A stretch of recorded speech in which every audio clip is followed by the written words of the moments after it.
Hello दोस्तों, ये जो है बेनेड्रिल सिरप है दोस्तों। और ये जो यूज़ होता है ये सूखी खांसी और खांसी में यूज़ होता है। यह जो है किसी को गले में खराश इस टाइप में किसी को कोई दिक्कत होती है तो उसमें ये बहुत अच्छा सिरप है दोस्तों। ये हमारा कफ सिरप है।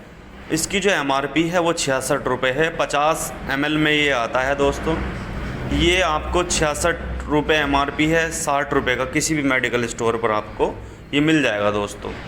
यह है खाना खाने के आधा घंटा बाद एडल्ट में 10-10 ml सुबह शाम ले सकते हैं। और बच्चों में जो 2 साल से 12 साल के बच्चे हैं वो 5 ml सुबह 5 ml शाम ले सकते हैं। ठीक है दोस्तों, इसका ध्यान रखें। गाड़ी चलाते हुए कभी भी ये सिरप ना लें।